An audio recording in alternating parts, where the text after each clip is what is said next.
உத்தமமும் அதன் மேன்மையும். உங்களுக்கு தெரியும், இந்த வருஷம் கர்த்தர் நமக்கு வாக்கு கொடுத்தார். நீதிமொழிகளின் புஸ்தகம் 10ஆம் அதிகாரம் 9ஆம் வசனத்தை ஆதாரமாக வாசியுங்கள். உத்தமமாய் நடக்கிறவன் பத்திரமாய் நடக்கிறான், கோணல் வழி நடக்கிறவனோ கண்டுபிடிக்கப்படுவான். இந்த வாரமும் கர்த்தர் நம்முடன் உத்தமத்தை பற்றி பேசி அவரவரை உத்தமமாய் நடக்க உதவி செய்வாராக. இன்று எல்லாருமே உத்தமமாக நடந்தால் எந்த பிரச்சனையும் வராது. சரிதானா ஐயா? ரொம்ப நல்லா இருந்துச்சு. ஏன்னா நான் கொஞ்சம் பிரசங்கத்தை மாற்றி அமைக்கலான்னு பார்த்தேன், ஆவியானவர் விடலை. எவ்வளோ உண்மை பாருங்கள். உத்தமமாக நடந்தால் ஒரு பிரச்சனையும் வராது. சரிதானா ஐயா? ஒருவரையும் கடிந்து கொள்ள வேண்டிய அவசியமும் இராது. இது எவ்வளோ உண்மை பாருங்க. அதாவது எல்லாரும் உத்தமமாக நடந்தால் ஒரு பிரச்சனையும் வராது. சரிதானா? அப்போ எல்லா பிரச்சனையும் வர காரணம் என்ன? உத்தமம் இல்லை. வியாதி, தருத்திரம், சண்டை, வீட்டில் சண்டை. நான் சொல்கிறது உங்களுக்கு புரியுதா? கணவன் மனைவி கல்யாணம் முடிக்கும் போதே சண்டை. அப்போ பிறக்க பிள்ளைக்கு என்ன ஆவிதான் இறங்கும்? சரிதாங்க ஐயா? வயிற்றில் இருக்க பிள்ளையும் என்ன தான் செய்யுது? சண்டை. பைபிளில் ரெபேக்காளுடைய வயிற்றுக்குள்ள 2 பிள்ளைகள் இருந்துச்சான், ஒன்றுக்கு ஒன்று மோதிக்கிட்டு. இது என்னென்னு ரெபேக்காள் கேட்டா, என்னடா உள்ளே சண்டை போடுதுன்னா, அந்த சண்டை இன்னைக்கு வரைக்கும் என்ன செய்யலை? ஓயலை. உத்தமமாக இருந்தால் ஒரு பிரச்சனை வராதுங்க. அப்படிதானா? சபையில் கடிந்து கொள்கிற பிரசங்கமே இருக்காது. என்ன தேவையில்லை. என்ன தேவையில்லை? எல்லாருமே எப்படி இருக்காங்க?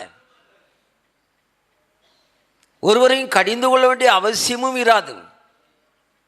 எங்கு உத்தமம் இல்லையோ அங்கே எல்லா பிரச்சனையும் உண்டாகும். எத்தனை பேர் கவனிக்கிறீங்க? உத்தமம் இங்கே இல்லையா, அங்கே என்ன வரும்? எல்லா பிரச்சனையும் வரும்.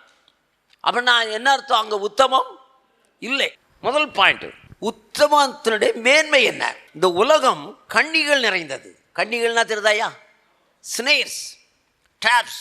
நாம் நன்றாய் கவனித்தால் இந்த கண்ணிகளின் நோக்கம் அனைத்து மனுக்குலத்துக்கும் கேடாகவே முடிகிறது. சரிதானா? இந்த கண்ணிகளுடைய நோக்கம் என்னன்னு கேட்டாக்க மனுஷனை அழிக்கணும். ஏன்னா இந்த இந்த இந்த இந்த உத்தம கேடுகள், இந்த கண்ணிகள் அத்தனையும் பாருங்க மனுஷனில் தான் முடியும். மனுஷனுக்கு தான் எல்லா பிரச்சனையும் இவனை தான் வந்து சேரும். நான் சொல்றது புரியுதா உங்களுக்கு? அதாவது இந்த இந்த கண்ணிகளுடைய நோக்கமே எதுதான் சொல்லுங்கய்யா?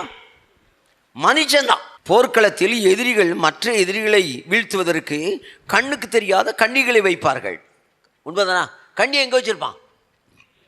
மண்ணுக்குள்ளே வச்சிருப்பான். பட்டார்னு காலை வச்சான்னா வெடிச்சிடும்.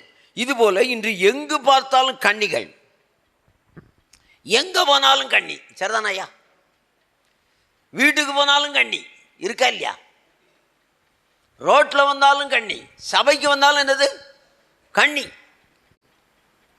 எத்தனை பேர் நான் சொல்கிறதை ஏற்றுக்கிறீங்க? எங்கே போனாலும் கண்ணிகள் தான். கண்ணி இல்லாத இடமே கிடையவே கிடையாது. சரிதானா? கண்ணிக்குள்ளே, அதாவது கண்ணிக்குள்ளே விழுதாங்கங்கிறது எப்போ தெரியும்னா கழுத்து இருந்த பிறகு தான் தெரியும். அது வரைக்கும் எதாவது தெரியாது. நான் அவரோட பொதுவாக சென்னை மூர் மார்க்கெட்டை பற்றி கேள்விப்பட்டிருக்கீங்களாயா? அந்த மூர் மார்க்கெட்டுக்குள்ளே போயிட்டு வெளியே வர முடியாது. ஏன்னு கேட்டால் கரெக்டாக தீ வச்சு விட்டான். நல்லது. நான் எனக்கு நடந்த நாங்கள் ஒரு மலையாளி குக் இருந்தார், அவரை தான் கூட்டிகிட்டு போவேன். ஏன்னா அவன் அங்கே அநியாயம் பண்ணுவான்.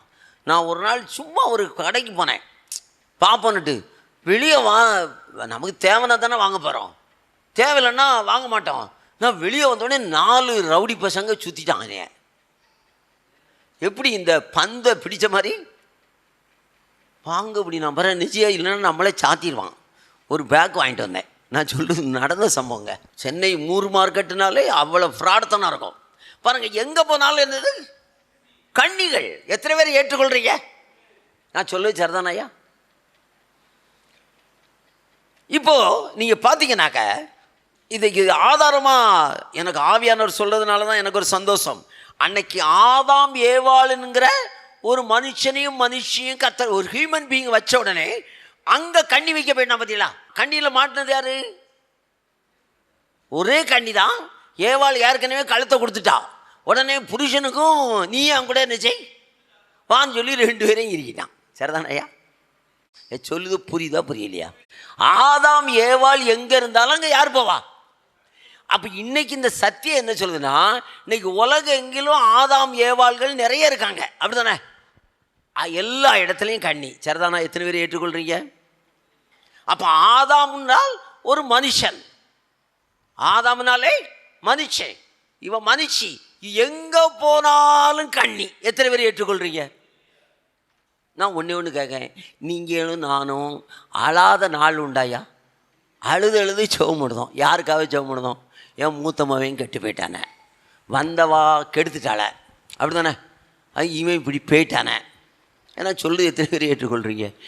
கடனில் போய் மாட்டிக்கிட்டானே, கடை வச்சான், கடனாக போயிடுச்சு. இதெல்லாம் எதுக்கு சொல்கிறேன்னா, எங்கே போனாலும் பிரச்சனை. எங்கே போனால், அமெரிக்காவுக்கு வேலைக்கு போனாலும் கண்ணி. அப்போ ஆதாம் ஏவாள் எங்கே இருந்தாலும் யார் வருவா? பிணம் எங்கேயோ அங்கே கழுகு கூடுன்னு சொன்ன மாதிரி மனுஷன் எங்கேயோ அவனை கண்ணியில் வச்சு அவனை பிணமாக்கணும். யார? எத்தனை பேர் ஏற்றுக்கொள்றீங்க? இந்த இடத்தில் சத்துரு கண்ணி வைத்தான். எப்படினில், தேவன் மனிதனுக்கு கொடுத்த இயற்கை உணர்வுகள் அல்லாவிட்டால் ஒரு சரியான உணர்வை எல்லை மீறி தூண்ட வைக்கிறது.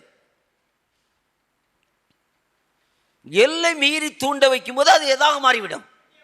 கண்ணியாக மாறிவிடும். நான் சொல்றது எத்தனை பேருக்கு புரிகிறது?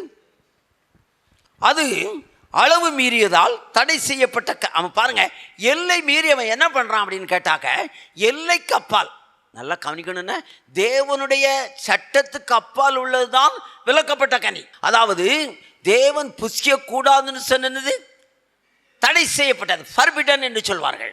அதாவது எல்லை மீறிய, தேவனுடைய அளவுக்கு அப்பாற்பட்ட, தேவனால் விலக்கப்பட்ட ஃபர்பிடன் ஃப்ரூட்ஸ் எதுன்னு கேட்டால் அதை சாப்பிடக்கூடாது.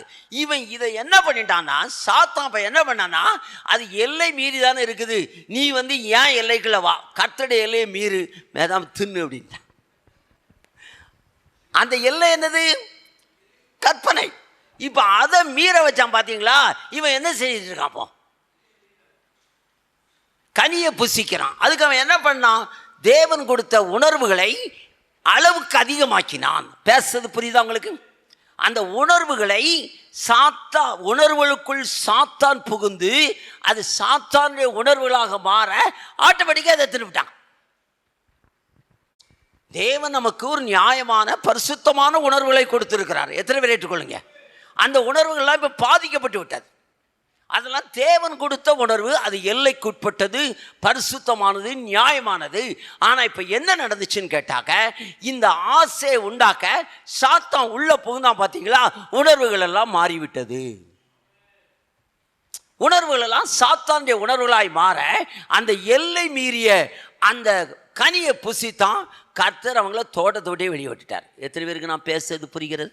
அதனால் வாலிப பிள்ளைகளே, பெரியவங்க, நம்ம எல்லாருமே கவனமாக தான் இருக்கணும். எல்லை மீறி என்ன செய்யக்கூடாது. போகிறது யாருக்கு ஆபத்து? கவனிக்கிங்களா? இதை அனுபவிக்க வேண்டுமானால் நான் ஏற்கனவே சொல்லிட்டேன், எல்லையை கடந்தால் தான் அதை நிச்சய முடியும், அனுபவிக்க முடியும். ஏன் அதை ஏசாயாவை நீங்கள் படித்து பார்த்தீங்கன்னா 14-12 வாசிக்க வேண்டாம், அதெல்லாம் வாசிக்க வேண்டாம். இப்போ இந்த சாத்தான்னா யாரு? அவன் யாருன்னு கேட்டால், தேவன் கொடுத்த எல்லையை மீறுகிறவன். தேவன் அவனை ஒரு பெரிய ஸ்தானத்தில் வைத்திருக்கிறார், அவர் பக்கத்தில் ஆராதிக்க வச்சிருக்கிறார். இப்போ அவன் இந்த எல்லையை மீறான். மீறி என்ன செய்யணும்? நான் வடபுறத்தில் ஆராதனை கூட்டத்தின் பருவத்தில் விட்டிருப்பேன், தேவனை போல ஆவேன்னு சொன்னான். பார்த்தீங்களா? கர்த்தர் அவனை தள்ளிட்டார். நான் என்ன சொல்கிறேன்னா, நீங்கள் பேச நீங்கள் நல்லா கவனிக்கணும். என்ன, அந்த எல்லையை மீறும் போது அது நடக்காது. நான் இப்போ என்னன்னு சொல்கிறேன் அப்படின்னு நீங்கள் நல்லா கவனிங்க. அதாவது ஒரு ட்ரெயின் கார் ஓட்டிகிட்டு போகிறாருனாக்க அதில் போய் நம்ம உட்காரணும்னு ஆசைப்படுவது தப்பு. ஏன்னா நம்மளால் அதை ஓட்ட முடியாதுங்கிறேன் நான். புரியலையா? அது பெரிய பிரச்சனை. அதை நம்மளால நிச்சய முடியாது, ஓட்ட முடியாது. ஆனால் நமக்கு ஆசை வரலாம். ஆனால் அவருக்கு தான் தெரியும் அந்த காரை எப்படி ஓட்டணும். நான் என்ன சொல்கிறேன்னாக்க, அந்த வேலையை யாரும் பார்க்க முடியாது, நம்ம பார்க்க முடியாதுயா. தேவனை போல உங்களால் என்னால் இருக்க முடியுமா? தேவன் எவ்வளவு அன்புள்ளவர் பாருங்களேன், எவ்வளவு இரக்கமுள்ளவர் பாருங்களேன். நம்மளெல்லாம் உயிரோடு வச்சிருக்காரு. பார்த்தீங்களா? திருடவும் அழிக்கவும் கொல்லவும் அன்றி வேறொன்றுக்கு வரான், சாகக்கூடிய ஆத்மாக்கள் கூட நம்மளை எவ்வளோ அன்பு.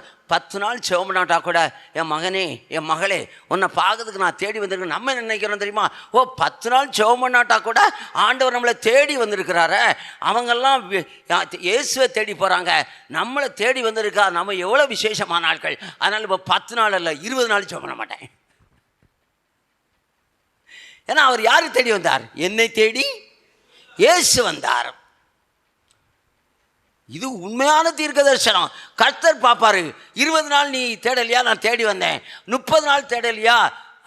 தேடி வந்தேன். அப்புறம் 6 மாசமா, நான் ஒரு இதாக சொல்கிறேன், 6 மாசமா தேடலையா? இன்னொருத்தன் தேடி வருவான், அவனே கழுத்தை விழுங்கிக்கிட்டே போயிடுவான். நான் வந்தால் நீ என்னை மரியாதை பண்ண மாட்டேன்.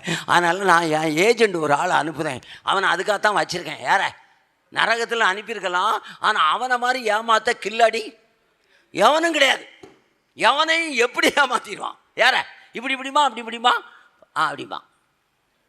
நாங்கள்லாம் சின்ன பிள்ளைகளாக இருக்கும்போது இந்த மந்திரங்கள் நடக்கும். ஒருத்தன் ஓலையை எரிப்பா, ஒரு மந்திரவாதி ஓலையை எரிச்சிட்டு அப்புறம் அந்த ஓலையை அப்படி எழுப்பாப்புல. இதெல்லாம் மேஜிக் எப்படிங்கிறாங்க. நல்லா கவனிக்கிங்களா? அவன் போவோம் பார்த்தீங்களா, ஒரு வருஷம் கழிச்சா 6 மாதம் கழிச்சா வருவான். வந்திருக்கேன் நான் அப்படிமா பார்த்தீங்களா, சோழியை முடிச்சிடுவான். எத்தனை பேருக்கு நான் பேசுறது புரியுது? இதான உண்மை. அப்போ இந்த சாத்தானுக்கு என்ன ஆசை? யாரை போல இருக்கணும்? தேவனை போல இருக்கணும்னு ஆசை. கர்த்தர் பார்த்தாரு, அவனை பிடிச்சு கீழே தள்ளிவிட்டார். பிடிக்காமல்ல, அவனால இருக்க. நான் சொல்றையா, தேவனை மாதிரி அன்புள்ளவர் யார் யாருக்கா? ஒன்றே ஒன்று நான் சொல்கிறேன் பாருங்க. இதெல்லாம் வேதத்தில் சொல்லப்பட்டிருக்குது. இயேசுவை அழிக்கணும், கிறிஸ்தவத்தை அழிக்கணும்னு போகிறவன் யாரு? சவுல். அதாவது சவுல் என்கிற பவுல் பின்னால் தான் ஆகிறான். கவனிக்கிறீங்களா? ஆனால் நம்ம தான் என்ன செய்வோம்? ஆண்டவரே இப்போ எனக்கு என்ன வெளிப்படுத்தல் கிடைக்குன்னு கேட்டால், அவர் வானத்திலிருந்து ஒளியை அனுப்பி கீழே தள்ளி தூக்கிட்டாரு. நம்ம தான் நினைப்போம் அவர் வானத்திலிருந்து அனுப்பி அவனை கொன்றிருக்கணும். ஒரு அலையில் யாரா? எங்கள் ஆண்டவர் எவ்வளோ பெரியவர். கிறிஸ்தவத்தை அழிக்க வந்த சவுலை அந்த இடத்துல அக்கினி மயமாக்கிட்டார். கர்த்தருக்கு ஸ்தோத்திரம், பிரைஸ் எல்லாம் வெடி போடியா அப்படிம்போம். அப்படிதானே? ஆனால் நம்ம ஆண்டவர் அவனை கீழே தள்ளி தள்ளலை. அவன் அதில் நிற்க முடியாது. யார் முன்னால? தேவன் முன்னால் நிற்க முடியல. அவனை ஒரு பெரிய அப்போஸ்தலனாக மாற்றிவர். அல்லேலூயா சொல்லுங்க. பைபிளில் 14 நிருபங்களை எழுதி இன்னைக்கு அவகிட்ட யாரும் நிற்க முடியாதுயா. நமக்கு 1000 இருந்தாலும் திருப்தி இல்லை. அவர் எந்த நிலைமையிலும் மனரமையமாக இருக்க கற்றுக்கொண்டார். ஒரு அல்லேலூயா சொல்லுங்க. இன்னொரு அல்லேலூயா சொல்லுங்க. இதைய உண்மை. தேவனை போல இருக்க என்னாலும் முடியாது, யாராலும் முடியாது. அதனால் அந்த பொசிஷன் யாருக்கு கிடையாது. அவர் தான் ஒரு கணத்தை அடித்தாலும் மறு கணத்தை திருப்பி கொடுப்பார். இந்த பாயிண்ட் எத்தனை பேரை டச் பண்ணி இருக்கிறது? அதனால் அவனுடைய வீழ்ச்சிக்கு எதுவாக நடத்திச்சு. அப்படித்தானே? இன்றைக்கு அநேகரை அந்த வீழ்ச்சிக்கு எதிராக சாத்தான் நடத்துகிறான். பேசுறது உங்களுக்கு புரிகிறதா? அன்னைக்கு அவன் விழுந்தவன் இன்னைக்கு அவளை வேற என்ன செய்யறான்? வீழ்ச்சிக்கு நேராக நடத்துகிறான். ஏற்கனவே சொன்னேன், ஆதாம் ஏவாள் எங்கெல்லாம் உண்டோ அங்கெல்லாம் யார் இருப்பாங்க? இன்னும் நான் சொன்னேன், இவனுடைய கண்ணியில் விழாதவங்க யாருமே கிடையாது, இயேசுவை தவிர யாருமே கிடையாது. இந்த பாண்டி எத்தனை பேரை டச் பண்ணியிருக்கு? அப்படியானால் பாவ அறிக்கையே நான் பண்ணவே இல்லைன்னு யாராலும் சொல்ல முடியுமா? இப்போ ஆனால் இங்கே என்ன பைபிளில் சொல்லியிருக்கேன்னா, உத்தமம் யாரிடம் உண்டோ அது அவர்களை பத்திரமாய் நடத்தும். எவ்வளவுதான் இருந்தாலும் உத்தமர்கள் யாராக இருந்தாலும் அதை அவர்கள் எப்படி நடத்துவாங்க? அதாவது எல்லாரும் நடக்க மாதிரி யாரும் நடக்க மாட்டா. உத்தமர்கள் நடக்க மாட்டாங்க. அங்கே பத்திரங்கிறதுக்கு செக்யூர்லி கவனமாக இது காரணம் கேட்டாக அவர்களுக்குள்ள என்ன இருக்கிறது? உத்தமம் இருக்கிறது. Praise the Lord. இப்போ நீங்க கவனிச்சிங்கனாக்க நம்ம ஆதி மனிதர்கள் இந்த உத்தமம் என்னன்னு கேட்டாக்க கற்பனையை கை கொண்டு பத்திரமாய் நடந்தார்கள். இன்னைக்கு நமக்கு தானே அந்த பைபிள் இருக்குது, நமக்கு தானே அதை செய்யாத இதை செய்யாத இதை செய்ய அதை செய்ய அப்படின்னு இருக்கு. ஆதி ஆமத்தில் யோசேப்புக்கு எவன் கொடுத்தான்? ஒருத்தரும் கொடுக்கல. அப்போ என்ன கிடையாது? பைபிளே கிடையாதுயா. பேசுறது புரியுதாயா? அப்போ இந்த உத்தமம் என்னன்னு கேட்டீங்கன்னா, ஆதி நாட்களில் இவன் மனுஷன் பாவம் செய்யறான். ஒரே ஒரு கற்பனை. என்ன கற்பனை? கனியை புசிக்காத, அதை மீறினதுனால என்ன வந்துச்சு? பின்னால் 10 கற்பனை வந்துச்சு. 10 கமாண்ட்மெண்ட்ஸ். அப்படி தானே? 10 commandments, 10 கற்பனை, அதனுடைய உபகற்பனைகள். உபகற்பனைனா என்னது? அதாவது அதை செய்யணும். அதாவது நான் அடிக்கடி பேசியிருப்பேன், நீங்கள் பைபிளில் பார்த்துருப்பீங்க. அதில் என்னென்னு கேட்டாக்க, ஒரு படியில் ஏறினா ஒருத்தர் திண்டு கட்டி அப்படி கீழே விழுந்தானா என்ன செய்யணும், திருடனா என்ன செய்யணும், ஒரு தோட்டத்தில் போய் ஒன்று தின்னுட்டா என்ன செய்யணும், அப்படி பல சட்டங்கள். அப்போ 10 கற்பனையும் கொடுக்கப்பட்டு அதற்கு உபகற்பனைகளும் கொடுக்கப்பட்டது. சரிதானா ஐயா? அப்போ அந்த உத்தமமாக நடக்கிறவன் எதில் தான் நடப்பான்? அந்த எலிசபெத் அந்த சகரியாவை குறித்து என்ன சொல்லியிருக்குது? அவர்கள் கர்த்தருடைய கற்பனையிலே உத்தமமாய் நடந்தார்கள். அப்ப இவங்க உத்தமமா நடக்க காரணம் என்ன? கற்பனை. கவனிக்கீங்களா? இந்த கற்பனையில நடக்கிறதா என்னது? பத்திரமாய் நடக்கிறது. பேச புரியுதா? ஆனா இயேசுவின் நாட்களில் வரும்போது கொஞ்சம் இந்த கற்பனை டீப்பா போச்சு. என்ன டீப்பா போச்சு? நான் அடிக்கடி உங்களிடத்துல பேசியிருக்கேன். என்னன்னு கேட்டாக்க, யாத்ராகமத்தில் வெளிப்படையாக செய்த பாவம் மாத்திரம் தெரியும். ஆனால் இயேசுவின் நாட்களில் உள்ளே உள்ள பரிசுத்தத்தை பற்றி அவர் பேசுகிறார். புறம்பான காரியம் மாத்திரம் இல்லை, என்னது? உள்ளான காரியம். பைபிளில் சொல்லியிருக்கு, உன் சகோதரனை நியாயம் இல்லாமல் கோபிச்சா எரி நரகம். பல காரியங்கள் அங்கே இருக்கிறது. இப்படிப்பட்ட உப கற்பனைகள் கொடுக்கப்பட்டது. நான் பேச எத்தனை பேருக்கு புரிகிறது? உத்தமம். உத்தமமாக நடக்கிறவன் எப்படி நடப்பான்? பத்திரமாய் நடப்பான். செக்யூர்லி, கவனமாக நடப்பான். நான் ஏற்கனவே சொன்னேன், உலகம் முழுக்க என்ன இருக்கு? கண்ணி இருக்கு. நான் சொன்னேன், சபையிலேயே இந்த கண்ணி என்னச்சது இருக்கு. இருக்கா இல்லையா? எல்லா இடத்துலையும் கண்ணிகள் இருக்கிறது. ஏன்னா நாம் இதில் ஒரு என்ன விசேஷம்னு கேட்டால், எனக்கு இப்போ என்ன வெளிப்படுத்துறது கிடைக்குன்னா, ஆவியானவர் வெளிப்படுத்துகிறான்னு சொன்னாலும் தப்பு இல்லை. ஏன்னா நம்ம வெளியே எல்லாருமே கண்ணிகளாக இருந்தவங்க தான். அப்படி தானே? புரியலையோ? வீட்டில் சண்டை போட்டு, இப்போ இந்த வெளிப்படுத்தல் சரிதானையா? வீட்டில் சண்டை போட்டு, ஊறுகாய்க்கு சண்டை போட்டு, துவையலுக்கு சண்டை போட்டு, சட்டைக்கு சண்டை போட்டு, அப்படி தானே? பெட்டுக்கு சண்டை போட்டு பல சண்டை போட்டு தான் இப்போ எங்கே வந்திருக்கோம். அப்போ நம்மெல்லாம் வெளியே யாரு? கண்ணிகள். ஏன்னா சொல்லு சரிதானையா? சொல்லுது சரியா தப்பா? பல கண்ணிகள். இப்போ இந்த கண்ணிகள் தான் எங்கே வந்து உட்காந்துருக்கு? இங்கே உட்காந்துருக்கு. இப்போ என்ன நடக்குன்னு கேட்டால், இந்த ஆராதனையில் என்ன நடக்குன்னு கேட்டால், இந்த கண்ணிகள் எல்லாம் அந்த எதிரி ஆட்கள் வந்து எதிரி அந்த போர் வீரர்கள் வந்து கண்ணிகளை தூர எடுப்பாங்க. அப்போ தான் பாதுகாப்பாக போக முடியும். இதே போல தான் இப்போ இந்த பிரசங்கம் வந்து எல்லா கண்ணிகளையும் எடுத்து விடுகிறது. ஒரு அலையிலேயாச்சும். அதுக்கு பிறகு தான் மனம் திரும்புதல். என்னது மனம் திரும்புதல்? என்ன அர்த்தம்? இந்த ஆராதனையில் என்ன செய்யணும்? மனம் திரும்பணும். ஆண்டவரே, இது வேண்டாப்பா, நான் எடுக்கிற முடிவை மாற்றிக்கொள்கிறேன். புரியலையா? நான் எடுக்கிற முடிவை மாற்றிக்கொள்கிறேன், அது ஆபத்தானதுன்னு சொல்லி நீங்களும் நானும் என்ன செய்யணும்? மனம் திரும்பணும். மனம் திரும்புதுன்னா என்ன அர்த்தம்? ரிபெண்ட். அதை விட்டு என்ன செய்யணும்? தூர போனோம். ஒரு அலையிலையா சொல்லுங்க. என் வீட்டில் தேவையில்லாத பொருள் இருக்கா, தூக்கி எறியணும். நான் பேச எத்தனை பேருக்கு புரிகிறது? புரியுதா புரியலையா? ரிப்பெண்ட், மனம் திரும்பணையா. மனம் திரும்பாமல் இருந்தால் இந்த இந்த இந்த மார்பல் கல்லுக்கும் நமக்கு எந்த வித்தியாசமும் கிடையாது. என்ன செய்யணும்? ரிப்பெண்ட், மனம் திரும்ப வேண்டும். அதனால தான் மோசே சொன்னாப்புல, நீ வந்து அந்த கற்பனைகளை உன் வீட்டு நிலக்கால எழுது. உபாகம் 5 வாசிக்க வேண்டாம், ஒன்றும் வாசிக்க வேண்டாம். உபாகம் 5லேருந்து 5:13 அதெல்லாம் பார்த்தீங்கன்னாக்க, கற்பனை எங்கே வை? நிலையில் வை. கற்பனை விரலில் கட்டி நீதிமன்ற இருதயமாய பலகையில் என்ன செய்? எழுதிக்கொள். அதனால தான் இந்த அது காப்பு நாடான்னு சொல்கிறாங்க பார்த்தீங்களா? பயலோற்றி என்னமோ சொல்கிறாங்க. அந்த ரபிக்கெல்லாம் என்ன செய்வாங்களாம், அந்த இதில் ஒரு சின்ன பை இருக்குமா, அதில் இந்த காப்பு நாடா அந்த வசனங்கள் பொதித்ததை உள்ளே வச்சுருப்பாங்களாம். புரியுதா உங்களுக்கு? அப்போ நம்ம இருதயத்தில் கர்த்தருடைய வசனத்தை என்ன செய்வது? வைப்பது. அந்த கற்பனைகளை வைப்பது. இது நம்ம நடத்தும். நீதிமன்றில் இருக்கா இல்லையா? அது போகும்போது உன்னோடு பேசும். இது செய்யாத, இது செய். பேச புரியுதாயா? அது உன்னை வழி நடத்தும். நீ படுத்திருக்கும் போது உன்னை வழி நடத்தும். ஒரு அலிலியா சொல்லுங்க. அது உன்னோட பேசும். எது பேசும்? இதெல்லாம் பைபிளில் இருக்குது. அதனால் நீங்கள் கவனிங்க. இப்போ முதலாவது நான் இதை படித்தேன். முதலாவது கர்த்தரிடத்தில் அன்பு கூறணும். அன்பு கூர்ந்தால் தான் ஏன் கற்பனைகளை கைக்கொள்ளும். அன்பு கூறட்டா ஒரு ஆள் மேலே அன்பு வச்சா கண்டிப்பாக கற்பனைகளை கைக்கொள்ளும். அதை கற்பனையை கை கொள்வது எதுக்கு முன்ன, அதாவது அன்பு இருந்துச்சுன்னா என்ன செய்யும்? நான் சொல்றது எத்தனை பேருக்கு புரிகிறது? உண்மையா இல்லையா? ஒருவரை நேசித்தா அந்த கற்பனைகளை கை கொள்வோம். இன்னைக்கு இஸ்ரேலிய சோல்ஜர்ஸ் நேற்றைய வரைக்கும் கிட்டத்தட்ட 158 200 பேர்கிட்ட சேர்த்துருக்காங்க. அவங்க சொல்கிறாங்க எங்கள் நாட்டுக்காக வேண்டிய உயிரை கொடுப்போம். சாவுறாங்க ஐயா. நான் சொல்கிறது உங்களுக்கு புரிகிறதா? முதலாவது என்ன செய்யணும்? அன்பு. அன்பு இருந்தால் தான் ஐயா கற்பனைகளை கை கொள்ளும். அன்பு இல்லைன்னா கற்பனைகளை கை கொள்ளவே மாட்டோம். எத்தனை பேருக்கு புரியுது? அதான் உபாகமத்தில் மோசே சொல்கிறான், முதலாவது உன் ஆண்டவர் இடத்துல நீ அன்பு கூற வேண்டும். அன்பு இருந்தால் எதை செய்யும் ஐயா? அன்பு எதை வேணாலும் கொடுக்கும் ஐயா. இந்த பாண்டி எத்தனை பேரை டச் பண்ணுது? முதலில் அன்பு, பின்பு கற்பனை.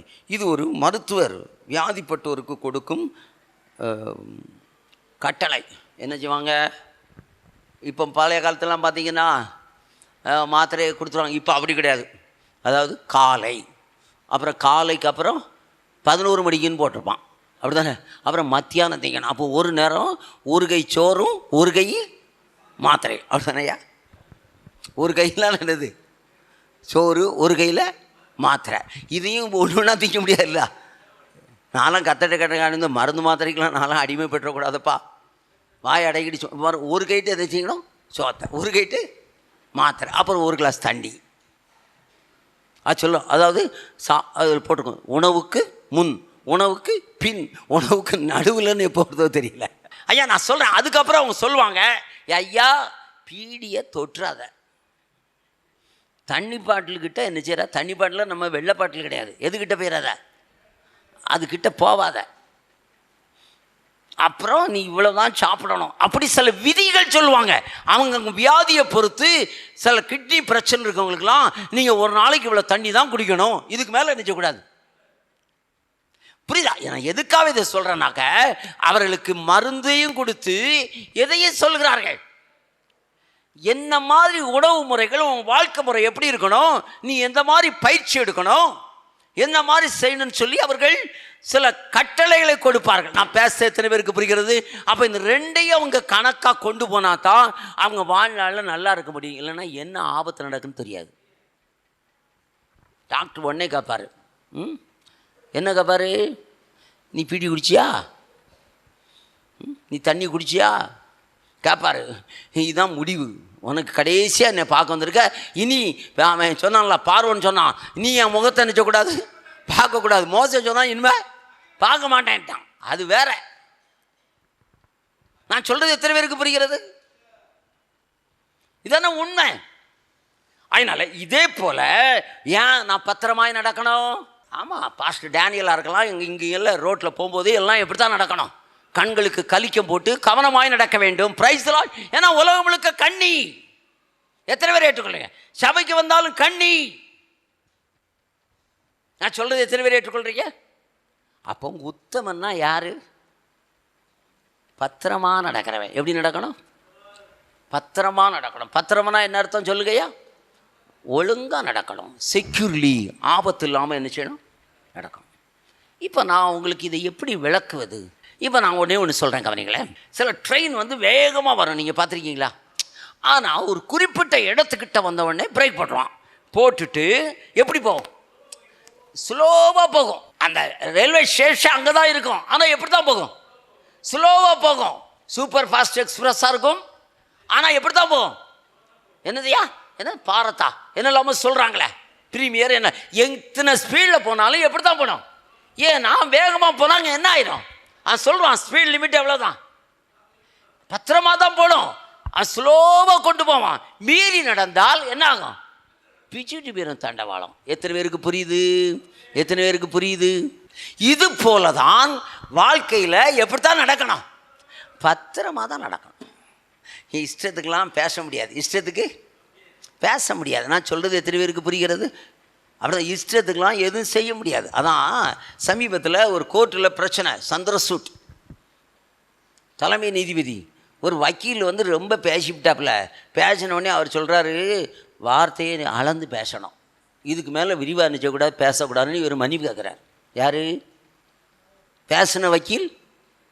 நான் சொல்கிறது உங்களுக்கு புரிகிறதா? நான் சொல்கிறேன், பத்திரமா நடக்கணும்னா நடந்தால் உருப்படுவி. நான் எதுக்கு சொல்கிறேன்னு கேட்டால், ஏங்கிட்ட தப்பிச்சுக்கலாங்க, காவல்துறைக்கிட்ட தப்ப முடியாது, பின்னிடுவாங்கற. இல்லை நான் ஆவியில் நேரமே அந்நிய பேச பேசினா ஏதோ கெட்டவது இழுத்துருவாப்பில்லார. கொன்னே போட்டுருவாப்புல. நம்ம அம்மாமாரெல்லாம் வாயை அடக்கிக்கணும். அடக்கலை புரியலையா? ஆமாம், அங்கே போய் நின்றுட்டு காவல்துறையில் உங்களை அடிக்கிறதுக்குன்னே தான் பெண் போலீஸ் வச்சுருக்கு. ஆம்பளை அடித்தா தப்புன்னு ஆயிரும்ல. ஏன்னா போலீஸ்காரங்க எல்லோரும் யோக்கியர்களா? புரியுதா உங்களுக்கு? அதனால் உங்களை அடிக்கிறதுக்குன்னே யாரை வச்சுருக்கு? பெண்களை அவன் மிதின்னு நினச்சிப்பா, மிதிப்பா. அந்நிய பாஷை பேசினா கூட 2 செவுட்டில் அடிப்பா. விளையாட்டு இல்லை, நான் சொல்கிறது உண்மை. எத்தனை பேர் ஏற்றுக்கொள்கிறீங்க? காவல்துறைக்கு அதெல்லாம் தெரியாது. அங்கெல்லாம் போய் என்ன முடியாது. மத்திய 5:8 இப்படி சொல்லியிருக்கலாம் சொல்ல முடியாது. அது எங்களுக்கு தெரியாதுயா. எங்களுக்கு கமெண்ட்டுக்கு உங்கள் எலும்பை ஒடிக்கணுன்ட்டு வந்திருக்கு. கவனிக்கிங்களா? நான் எதுக்கு பேசுகிறேன்னா, இது கர்த்தர் அன்பு. ஆனால் உலகம் அதை செய்யாது. எது செய்யாது? ரோடு அதை செய்யாதுயா. அதுக்கு ஒன்றுமே தெரியாது. மனுஷன் அதை செய்ய மாட்டான். நான் பாயிண்ட் சொல்கிறது எத்தனை பேருக்கு புரிகிறது? எனக்கு சில நேரங்களில் நான் சொல்லட்டுமா? இன்னும் 2 பாயிண்ட் இருக்குது, நான் வேகமாக முடிக்கணும். அதாவது சில வாலிப பிள்ளைகள் பாருங்கள், வேதனையாக இருக்கு ஐயா. வாலிப பிள்ளைகள் வாலிபனை எவனையால் லவ் பண்ணும். அவன் லவ் பண்ணியிருக்க மாட்டான், இவளை லவ் பண்ணிடுவான். கடைசியில் அவன் இவளை கல்யாணம் முடிக்கிட்டே இருப்பான். கடைசியில் கல்யாணம் முடிக்கல, எனக்கு வேண்டாம் உனக்கு வேண்டாம், அந்த வேசிச்சதில்ல போட்டு தள்ளிடுவான். ட்ரெயினில் வச்சே போட்டு தள்ளிடுறான். நடக்கலையா? எவ்வளோ வேதனையான காரியம் பாருங்க. நானே உன்னைய கல்யாணம் முடிக்கலை, நீ ஒருத்தன்னு நினைச்சக்கூடாது, போடக்கூடாது. அதனால என்ன செய்யறான்? ஐவா கத்துனா அதுக்கு தானே நான் வந்திருக்கேன். இதான் நான் எதுக்கு இதை பேசுறேன்னா, முரட்டுத்தனமாய் பேசவில்லை. பைபிள் அன்பு குறையா, நம்மை தேடி வரையா, நம்மை நேசிக்கும், நம்மை பாவங்களை கழுவும். ஆனால் உலகத்துக்கு அது தெரியாது. உலகம் சட்டத்தை மீறினா சும்மா வச்சிருக்காதையா. ஒருவேளை இன்னைக்கு நீங்க இஸ்லாமிய நாடுகளுக்கு சென்றால் கை கால்களை இழந்தவங்க நிறைய பேர் உண்டு, தலை இழந்தவங்க உண்டு. ஏன்? அவங்களுக்கு அதெல்லாம் தெரியாதுயா. ஒரு சின்ன பிள்ளைய ஒருத்தர் ரேப் பண்ணிட்டான் துபாயிலேயே சவுதியில். 4 மணி நேரத்துக்குள்ள அவனுக்கு கொல்லும்படிக்கு கமாண்டிங் வருது. ரோட்டில் போட்டு அவனை படுக்க வச்சு சுட்டு கொள்ளுறாங்க ஐயா. இது எங்கே நடக்குது? இஸ்லாமிய நாடுகளில் நடக்கிறது. நான் பேசுறது எத்தனை பேருக்கு புரிகிறது? அதனால் ஏதோ இங்கே தப்பிச்சுக்கலான்னு நினைக்காத. கவனிக்கிங்களா? அதனால் உத்தமமாய் நடக்கிறவன் எப்படி நடக்கிறான்? பத்திரமாய் நடக்கிறான். அதான் பைபிளில் சொல்லியிருக்கு, கர்த்தரின் வழி உத்தமர்களுக்கு அரண், அக்கிரமக்காரருக்கோ கலக்கம். யோசேப்பு போன்ற பரிசுத்தவான்கள் அவருடைய வழிகளில் பத்திரமாய் நடந்தார்கள். இதெல்லாம் திரும்ப திரும்ப நான் பேச வேண்டிய அவசியம் கிடையாது. பத்திரமா நடந்ததுனால கர்த்தரால் உயர்த்தப்பட்டார்கள். சரி, அடுத்தால இன்னொரு பாயிண்ட் இருக்கு. நீதிமொழியின் புஸ்தகம் 16:32. பலவானை பார்க்கிலும் நீடிய சாந்தமுள்ளவன் உத்தமன், பட்டணத்தை பிடிப்பவனை பார்க்கிலும் தன் மனதை அடக்கிறவன் உத்தமன். சில வசனங்கள் நீதிமொழி 30, 15, 16 கொஞ்சம் சீக்கிரம் வாசிங்க. தாத்தா என்கிற 2 குமாரத்தின் அட்டைக்குண்டு, திருப்தி அடையாத 3 உண்டு, போதும் என்று சொல்லாத 4 உண்டு. சரி, இப்ப பாருங்க, ஏசாயா 39 ஃபுல்லா வாசிக்கண்டாயா. கவனிக்கீங்களா? 2 சாமுவேல் 1 சாமுவேல் 27:8-9. இதுல என்ன எனக்கு ஆவியானவர் வெளிப்படுத்தினார்னா, பலவானை பிடிக்கிறவனை காட்டிலும் நீடிய சாந்தம் உள்ளவன் உத்தமன், பட்டணத்தை பிடிக்கிறவனை காட்டி அப்படி. அதாவது சரியா, அதாவது திரும்ப வாசிக்க அந்த வசனத்தை. பலவானை காட்டிலும் நீடிய சாந்தம் உள்ளவன் உத்தமன், பட்டணத்தை பிடிக்கிறவனை காட்டிலும் மனதை அடக்கிறவன் உத்தமன். எல்லாம் நல்லா கவனி. எனக்கே ஆச்சரியமா இருந்துச்சு. இதுல என்ன இருக்குது? அத பலவானை காட்டிலும் நீடிய சாந்தம் உள்ளவன் உத்தமன். அடுத்தால பட்டணத்தை பிடிக்கிறவனை காட்டிலும். இது எனக்கு என்ன வெளிப்படுத்துச்சுன்னு கேட்டால் கொஞ்சம் கவனிங்க. பொதுவாக என்ன நடந்திருக்குன்னு கேட்டால், ஏசாயா 39 அந்த நாட்களில், ஏசாயா 39, எசேக்கியேல் 38 பார்த்தீங்கன்னா, அதாவது இந்த பலவான்களாக இருக்கிற ராஜாக்கள் என்ன பண்ணுவாங்கன்னு கேட்டால், அதாவது இவங்க படையெடுத்து போய் அவன் நாட்டில் இருக்கிறத கொள்ளையடிச்சுட்டு வருவாங்க. எத்தனை பேர் ஏற்றுக்கொள்றீங்க? இல்லை, ஏற்றுக்கொள்றீங்களா? அப்படி சோதோங்குமாராவுக்கு வந்து இங்கே இருக்கலாம் கொள்ளையடிச்சுட்டு போகிறாப்புல. சரிதானா ஐயா? சரிதானா? கவனிக்கிறீங்களா? கவனிக்கலையா? அப்போ இந்த ராஜாக்கள் என்ன பண்ண, இப்போ நேரடியாக பைபிளுக்கே போவோம் ஐயா. ஏசாயா 39ஆம் அதிகாரத்தில் அந்த பாபிலோன் ராஜாவினுடைய ஆள் வந்து இவனுக்கு சோமானதை பார்க்க வர்றாப்புல. பார்க்க வந்தோடனே ஏசாயா இவன் என்ன பண்ணிட்டான்? எல்லாத்தையும் திறந்து கட்டிட்டான். எதை இருந்த எல்லாத்தையும் திறந்து, அவனுக்கு காண்பிக்காத ஒன்றுமே இல்லை. கர்த்தர் ஏசாயாவை அனுப்பினார். என்னத்தை பார்த்தாங்க? எல்லாத்தையும் காட்டிட்டேன், எல்லாத்தையும் காட்டிட்டேன். இவன் அவன் ஸ்பைஸ் வந்து எதிரிகளை வச்சுருப்பான், எதிரிகள் மத்தியில் வச்சுருப்பான். இவன் எல்லாத்தையும் காட்டிட்டான்ல. அவன் சொன்னான், நாட்கள் வரும் எல்லாத்தையும் தீட்டி வரும் அப்படின்ட்டான். வந்தான் பாபிலோன் ராஜா, தேவாலயத்தில் இருக்கிற எல்லாத்தையும் எடுத்துட்டு போயிட்டான், எல்லாத்தையும் கொள்ளையடிச்சு போயிட்டான். அப்போ இந்த பலவான்களுடைய வேலை என்னது சொல்லுங்க?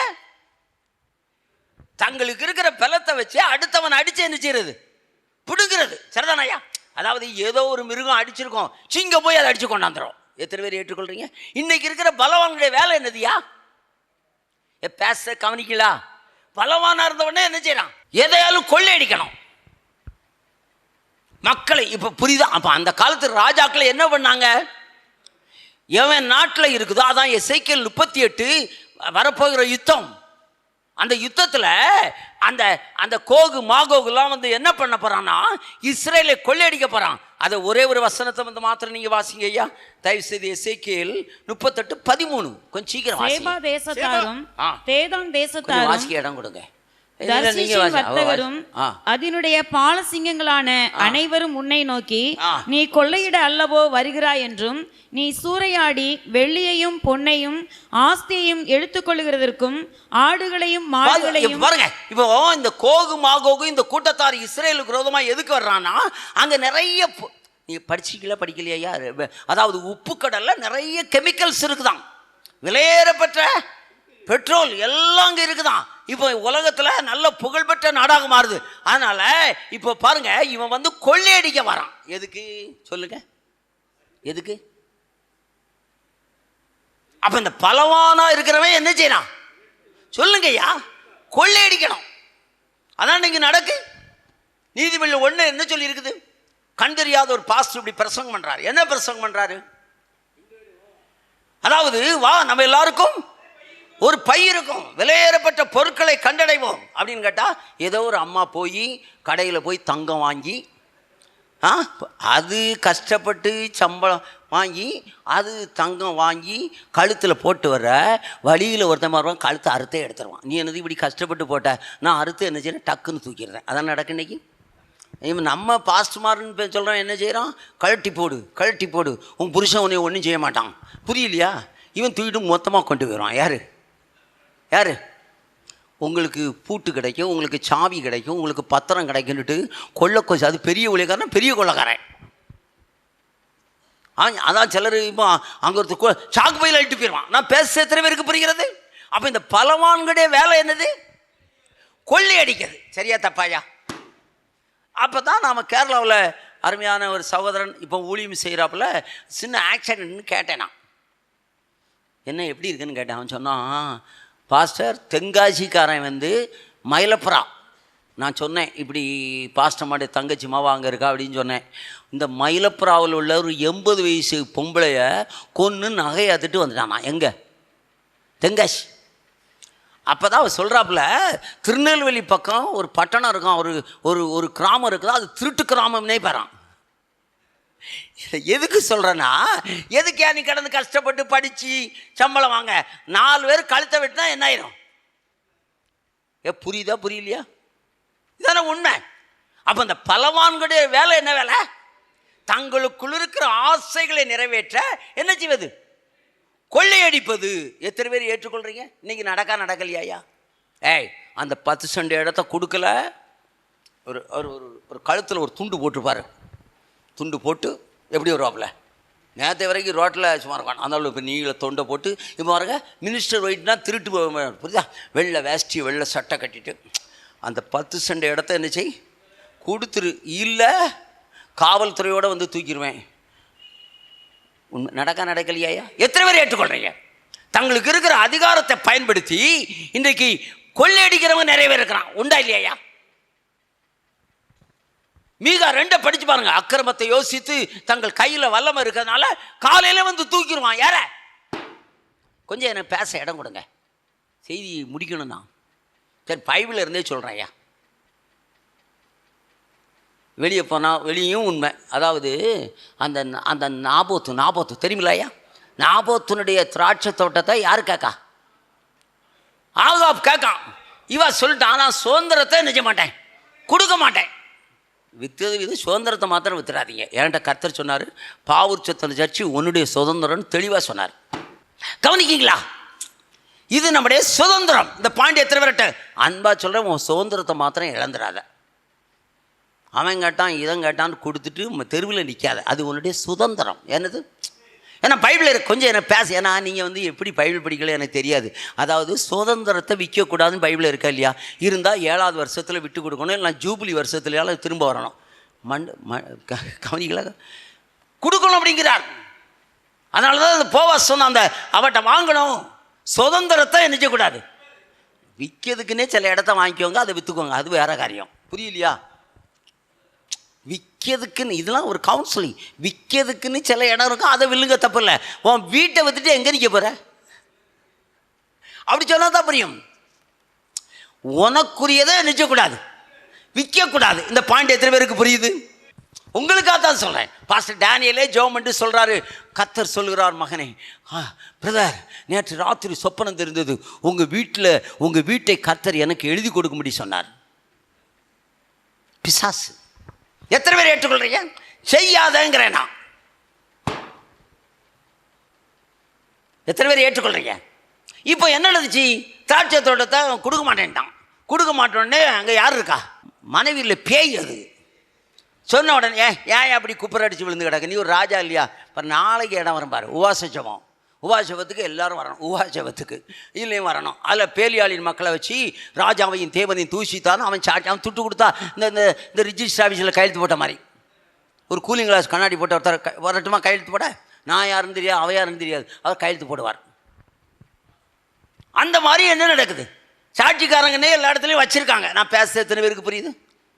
உடனே போட்டான், உபவாசம் போட்டான். பேலியாளின் மக்கள் வந்தாங்க, சொன்னாங்க. பார்த்தீங்களா? இப்போ எனக்கு விரோதமாக நிறைய பேலியாளின் மக்கள் சொன்னாங்க, பாஸ்டர் டேனியல் மோசம், பாஸ்டர் குடும்பம் மோசம், பாஸ்டர்மா மோசம், இதெல்லாம் பேலியாளின் மக்கள். இப்போ தெரிஞ்சு சொன்னதெல்லாம் தப்பு.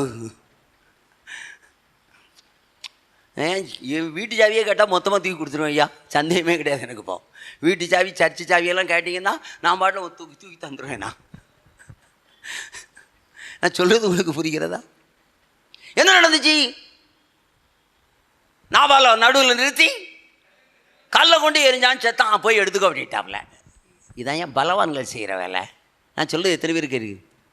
அப்போ இந்த பலவான்கள் யாருன்னு கேட்டால், இவங்களை காட்டிலும் நீடிய சாந்தம் உள்ளவன் உத்தமன். பட்டணத்தை பிடிக்கிறவனை காட்டிலும் இன்னும் கொஞ்சம் எனக்கு பேச இடம் உடனே. ரெண்டாவது, பட்டணத்தை ஏன் பிடிக்கிறான்னா, பட்டணத்துக்குள் விலையேறப்பட்ட பொருட்கள் உண்டு. ஏன் சென்னைக்கு எல்லாரும் வேலை போகிறான்? அங்கே போனால் என்ன கிடைக்கும்? 30,000 சம்பளம் வாங்கலாம், 20,000 வாடகையும் கொடுக்கலாம். சம்பளம் எவ்வளோ வாங்குறேன்? 50,000 ரூபா வாங்குறேன். வாடகை எவ்வளோ கொடுக்குறேன்? 35,000. தீவனம் எவ்வளவு? 10,000. பிறகு பாஸ்ட்டுக்கு 5,000 ரூபா காணிக்க கொடுக்கணும், கடன் வாங்கி தான் கொடுக்கணும்.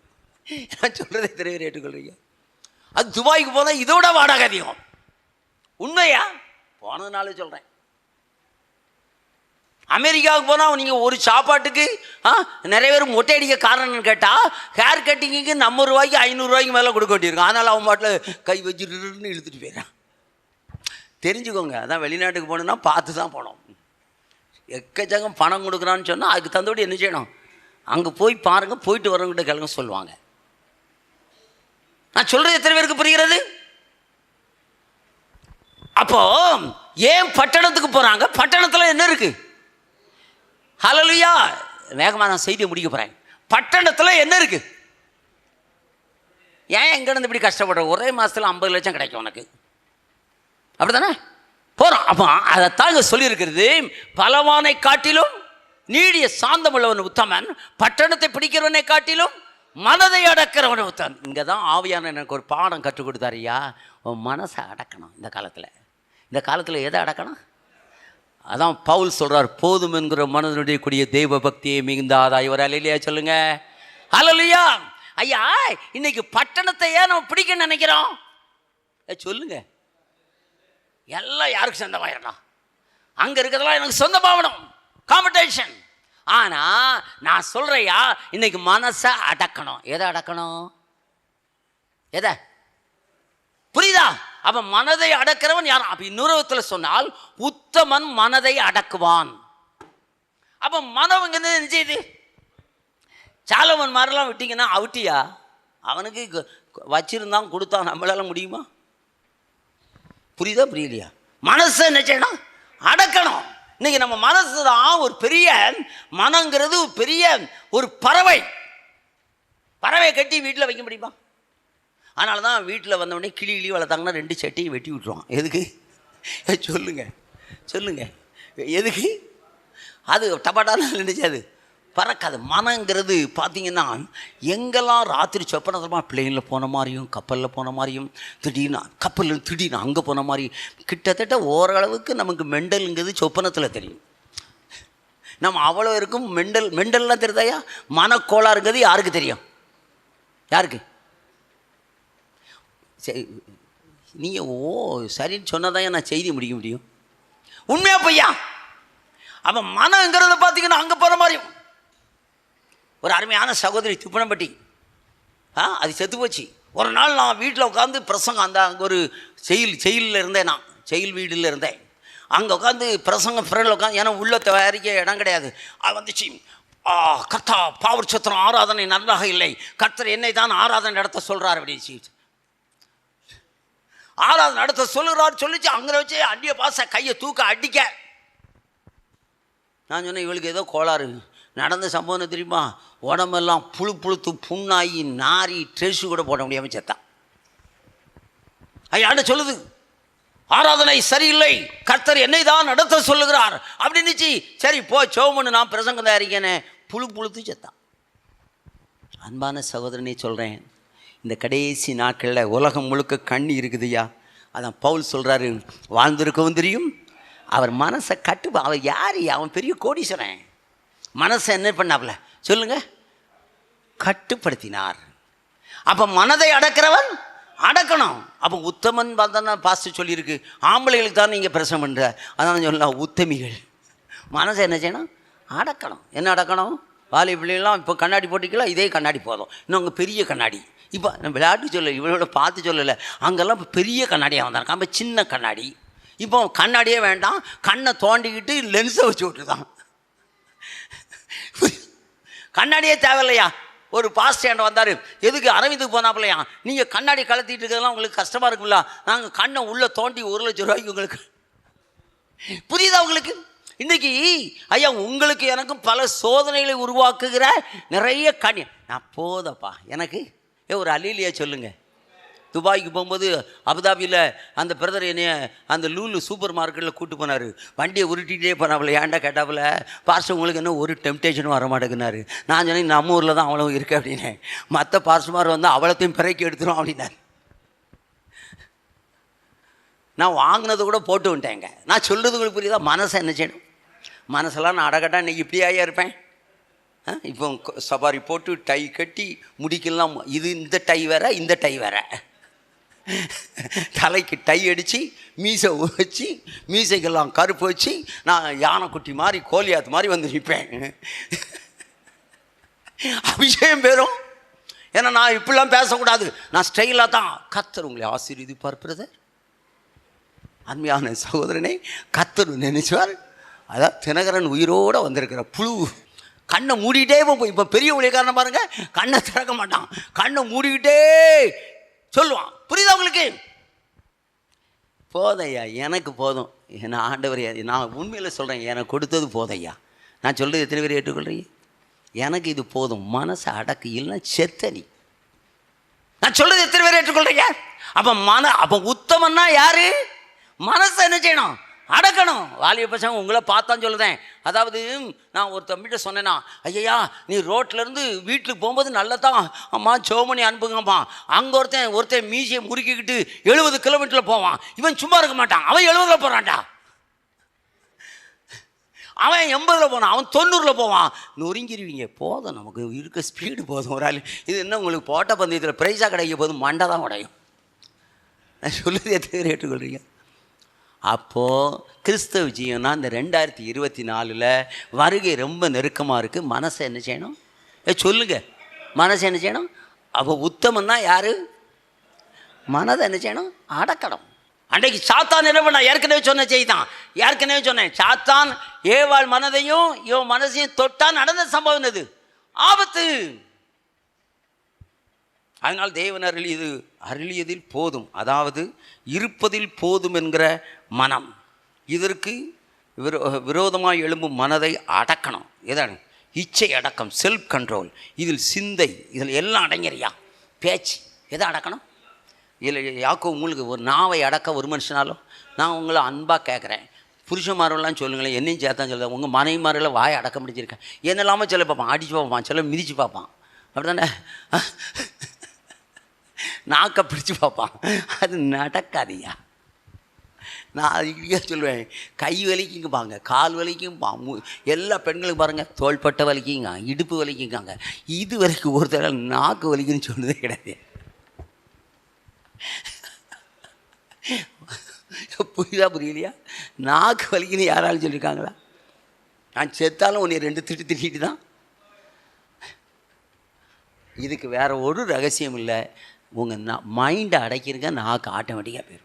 செத்து போயாச்சுன்னு வச்சுக்கோங்களேன், மைண்டு செத்துரும். அப்போ நாக்கெல்லாம் எங்கே கிடக்கும்? ஒருத்தர் செத்துட்டான்னு வச்சுக்கோ ஐயா, எப்படி இருக்கும்? கையை தூக்கி போட்டா இங்கே, காலை தூக்கி போட்டா இங்கே, அப்படி தானே பேச, புரியுதா? அப்போ எதை அடக்கணும்? நாவை மாத்திரம் இல்லை, சிந்தையை அடக்கணும் ஐயா. அப்படி தானே? பேச்சு, செய்கை எல்லாத்தையும் அடக்கிறதுக்கு கண்ட்ரோல் எங்கே இருக்கு? மண்டையில் இருக்கு. எதில் இருக்கு? மைண்டு அந்த கண்ட்ரோல் பண்ணிட்டீங்கன்னா எல்லாம் ஆஃப் ஆயிரும். நான் சொல்கிறேன், செத்து சாவுறதை விட உயிரோடே மனசை சாகடிக்கிறது நல்லது. ஒரு அலையிலையா சொல்லுங்க. அல்ல, செத்து சாகிறத விட, செத்தவனுங்கிற பேர் வாங்குறதை விட, புரியுதா, உயிரோடு இருக்கும்போதே மனதை தவறான காரியத்துக்கு சாகடித்து, நான் சொல்கிறேன், உங்கள் சரீரத்தையும் பேச்சையும் சாகடிச்சா நம்முடைய ஆயுசு நாட்கள் நீடிய நாட்கள். அதைத்தான் பேதுரு சொல்றான். உன் வாழ்க்கையில அந்த ஒரே ஒரு வசனத்தை கொஞ்சம் வாசிருங்க ஐயா. நல்ல நாட்களை விரும்புகிறவன் யாரு? உன் நாவை கபட்டு வசனிப்புக்கும் பாருங்க, நான் கண்டுபிடிச்சேன். விரும்பி நீ ஜீவனை விரும்பி நல்ல நாட்களை காண வேண்டும் என்று இருக்கிறவன் பொல்லாப்புக்கு தன் நாவையும் கபடத்துக்கு தன் உதடுகளை விலக்கி காத்து பொல்லாப்பை விட்டு நீங்கி நன்மை செய்து நல்ல கவனிக்க, எல்லாத்தையுமே அடக்கம். இதனால்தான் இன்று கடன். செய்தி முடிவு. அதிகமான ஆசையில தான் என்னத்தை வாங்குறாரு. ஐயோ, இந்த ஐடி ஃபீல்டில் இருக்கிறவன் 1 லட்சம் சம்பளம் வாங்குவான். சம்பளம் வாங்கினோடனே 50 லட்சத்துக்கு கடன் வாங்குவான். நிறைய பேர்யா சம்பளம் எனக்குள்ள இருக்குது. ஒரு கால்குலேட் பண்ணுவாங்க. அம்மா என்கரேஜ் பண்ணுவாப்புல. என்கரேஜ் பண்ணி வாங்கிது அதெல்லாம் நம்ம எத்தனை வருஷத்தில் கட்டிடலாம்? 10 வருஷத்தில் கட்டிடலாம். புரியுது அவங்களுக்கு? நிறைய பேர் மாட்டுறாங்க. நான் சொல்கிறேன், நம்முடைய மனதை அடக்காதனால தான் நிறைய கடன் பாருங்கள். எத்தனை பேர் ஏற்றுக்கொள்றீங்க? சொல்கிறது புரியுதா? பல தீமைகள் எதனால தான் வருது? அடக்காதனால தான். ஒரு அலையிலையா சொல்லுங்க. அதனால் இந்த 2024 என்ன செய்யணும்? தேவையில்லாமல் ஆண்டவர் எனக்கு 10 வீட்டை, இந்த மாதிரிலாம் கள்ளத்தனமாக ஜெபம் பண்ண ஆண்டவரையும் தூண்டி விட்டாத. புரியுதா? மனசை என்ன செய்? அடக்கு. ஒரு அலையிலையா சொல்லுங்க. கடைசியா சொல்லி முடிக்கிறேன். நீதிமொழி 28:10 கொஞ்சம் சீக்கிரம் வாசிங்க. மோசப்படுத்தி பொல்லாத வழி நடத்துகிறவன் தான் வெட்டின குழியில் தானே விழுவான். புரியுதா? ஏற்கனவே சொன்ன வசனத்துல வாசிங்க. உத்தமர்களோ நன்மையை சுதந்திரித்துக் கொள்வார்கள். சொல்லி முடிக்கிறேன். நான் ஏற்கனவே சொன்னதுல, இதனால கடன் சுமைகள், இதனால தற்கொலை இன்னைக்கு தேவை. நம்முடைய மனதை போதும் என்கிற மனப்பயிற்சியாக மனவளக்கலைக்கு போயிடாதீங்க. தாடி வச்சா ஆப்பில் சொல்லி கொடுக்காம பாருங்க, அதில் போயிடாதீங்க.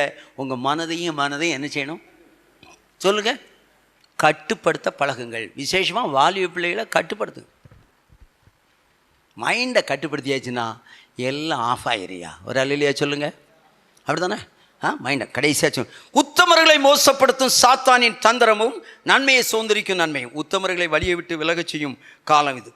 கர்த்தருடைய சபையில் ஆட்டுத்தோல் போர்த்த ஓநாய்கள் நிறைய வந்துட்டு. அப்படி தானேயா? சாத்தான் என்ன பண்ணான்? துன்மார்க்கனா வந்தால் நம்ம யாரும் செவி கொடுக்க மாட்டோம். அப்படிதானா? நம்ம சர்ச்சிலே, பழைய சர்ச்சிலலாம் பெரிய கொள்ள கோஷ்டி வந்து பிரசவம் விட்டு போயிருங்க ஐயா. பூலாங்குளத்துக்கு ஒருத்தன் வந்தான். அவன் பெரிய ஃப்ராடு. அவன் பேர் இமானுவேல். அந்த ஆள் ஒருத்தனை கூட்டு வந்தான் பாருங்க. அப்புறம் அவன் சொல்கிறாங்க, அவன் எங்கேயோ பெரிய ரவுடித்தனம் பண்ணவன். அவன் கையில் பைபிள் வச்சோடனே, பாஸ்டர் டேனியல் வாங்க பிரதர், நான் பேச புரிகிறதா? அப்போ உத்தமர்களை மோசப்படுத்த சாத்தான் என்ன பண்றானா, வெளியே என்ன வேஷம்? ஆட்டுத்தோல். உள்ள என்னது? ஓநாய். இந்த ஆட்டுத்தோல் பொறுத்த ஓநாய் ஆடு கிட்ட போல லபக்குன்னு விழுங்கிரும். அப்படித்தானே? அப்போ சபையை பாழாக்க இன்றைக்கி என்ன பண்ணிட்டாங்க? ஆட்டுத்தோலை பொறுத்த ஓநாய். அடிக்கடி சொல்லியிருக்கேன், இவங்கெல்லாம் ஆடல்ல, ஆட்டு தோலை பொறுத்த ஓநாய்கள் சபைக்குள்ள வந்துட்டு கள்ள உபதேசங்கள், கள்ள பிரசங்கம், பாஸ்டுமார். புரியுதா உங்களுக்கு? இவங்கெல்லாம் நோக்கம் என்னது? சபையை பாழாக்க. புரியுதா உங்களுக்கு? அதனால கர்த்தர் பவுல் ரொம்ப அழகா சொல்றாரு. கடைசி நாட்களில் அடிக்கடி நான் சொல்லியிருக்கேன், ஆரோக்கியமான உபதேசத்தை கேட்காம வழியை விட்டு விலகி ஆட்டம் பாட்டம்னு போகிறவங்க நிறைய பேர் இருக்காங்க. இதெல்லாம் யாரை ஏமாத்த? நம்மளை ஏமாத்த. யாரை ஏமாத்த? நான் ஒன்று சொன்னேன், எவனையும் எக்கடும் கெட்டு போகிறான்ப்பா, அவன் போயிட்டான், நான் ஒன்றையும் பார்க்க விரும்பலை, எனக்கு காமிச்ச வழியில் நான் போகிறேன் வர, நானும் என் சபையும் அப்படி தான் போவோம். பேச உங்களுக்கு புரிகிறதா? எத்தனை பேர் ஏற்றுக்கொள்கிறீங்க? 1000 ஒப்பீனியன் நம்மளை பற்றி சொல்லலாம். இன்னைக்கு என்ன உலகமே தாறுமாறாக போயிட்டு இருக்குது, சபைகள் தாறுமாறாக போகுது. நம்மை மோசப்படுத்துவதற்காக இப்போ யார் வர்றா? வேஷம் தரிச்ச பாஸ்டுமார்கள், வேஷம் தரிச்ச தீர்க்கதரிசிகள், வேஷம் தரிச்ச பலர் வர்றாங்க. நம்ம எப்படி இருக்கணும்? கடைசியாக ஒன்று சொல்லி முடிக்கிறேன், உத்தமர்களை மோசப்படுத்துகிற நிறைய காரியம் உண்டு, ஜாக்கிரதையாக. கடைசியாக நீங்கள் பார்த்தீங்கன்னு சொன்னாங்க, உத்தமர்களோ நன்மையை நீங்கள் பார்த்தீங்கன்னாக்க இஸ்ரவேல் ஜனங்களை கர்த்தர் வனாந்தரத்தில் வழிநடத்தினார். புரியுதா? வனாந்தரத்தில் வழிநடத்தும் போது நீங்கள் நல்லா இவங்களெல்லாம் எங்கே கர்த்தர் கொண்டு போகணும்னு சொன்னார்? கானானுக்கு. ஆனால் இவனெல்லாம் வனாந்தரத்தில் மோசம் போனார்கள். பல இச்சைகளினால, பல பாவத்தினால நினச்சினாங்க, மோசம் போனாங்க. கடைசியில் யுத்தத்திற்கு அவர் போகல. அவங்க சொன்னாங்க, நாங்கள் அங்கே சாவறதை விட எகிப்து இந்த வனாந்தரத்தில் செத்தா நல்லா இருக்கு. கர்த்தர் சொன்னார், நீங்கள் சொன்ன மாதிரியே உங்களுக்கு நடக்க போகுது அப்படின்னார். 40 வருஷம் நீங்கள் நினைச்ச பெரிய சாவிங்க. ஆனால் உத்தமமாய் பின்பற்றினானே எப்புனேயின் குமாரனாய காலேபும் நூனின் குமாரனாய யோசுவாவும், நீ கொள்ளையாவார்கள் சொன்ன எல்லா பிள்ளைகள், அந்த பிள்ளைகள் எல்லாரும் கானானுக்கு போவார்கள். ஒரு அல்லேலூயா சொல்லுங்க. மோசையும் போகலை, ஆரோனும் போகலை. நான் சொல்கிறேன், என் அன்பு சகோதரனே சகோதரி, கர்த்தர் உங்களோடு என்னோடு பேசியிருக்கிறார். இந்த வனாந்தர வாழ்க்கையில் நம்மை மோசப்படுத்துகிற நிறைய சாத்தாண்டிய கிரிகள் இருக்குது. இதை நம்ம பின்பற்றாமல் நம்ம சொந்த தேசத்துக்கு செல்ல வேண்டும். அப்போ யாரெல்லாம் கர்த்தரை உத்தமமாய் பின்பற்றுமோ அவர்கள் எதை சுதந்தரிப்போம்? கானானை சுதந்தரிப்போம். அப்போ இந்த யோசுவாவும் காலேபும் எகிப்திலிருந்து புறப்பட்டவங்க எங்கே சுதந்தரிக்கிறாங்க? கானானில். மற்றவங்களாம் எங்கே சாவுறாங்க? வனாந்தரத்தில் சாவுறார்கள். ஆனால் நான் சொல்கிறேன், 1000 பேர் சாவலாயா, அந்த பாஸ்டர் செத்துருப்பார், இவன் செத்துருப்பான், அவா செத்துருப்பா, அதெல்லாம் முக்கியம் இல்லை. நம்ம உத்தமமாய் கர்த்தரை பின்பற்றினால் இந்த பாவூர் சுத்திரத்தில் நீங்கள் இருக்கிறதில்ல, நமக்கு கானான், நமக்கு பரம கானான் காத்திருக்கிறது. இன்னொன்று சொல்கிறேன், இப்போ எருசலேமுக்கு எவனும் கூட்டிகிட்டு போவானா டூரு? சொல்லுங்க, பிணமாக தான் வருவான். நாங்கள் எருசலேமுக்கு போகிறோம், நீங்கள் வாருங்கள், எவனும் போவானா? போக மாட்டான். ஆனால் நமக்கு பரம எருசலேம் காத்திருக்குதியா, வியாதி இல்லாத, மரணம் இல்லாத, பாவம் இல்லாத, பாவ சோதனை இல்லாத, ஒரு குறையும் இல்லாத நித்திய ராஜ்யத்திற்கு நீங்கள் நான் போக போகிறோம். கர்த்தர் உங்களோட பேசி இருக்கிறாரா? புரியுதா உங்களுக்கு? அதனால் உத்தமர்களை மோசப்படுத்தி நம்மளை கெடுக்கிற நிறைய வழிகளை சாத்தான் இன்றைக்கி வச்சுருக்கிறான். நாம் போவோம், யோசுவா காலேபை போல பரிசுத்த பாதையில் நடப்போம். நம்ம நித்தியமாய் கர்த்தருடைய ராஜ்யத்தை சுதந்திரிக்க போகிறோம். இருக்கிற இடத்துல எப்படி முழங்கால் பண்ணிடுவோம்.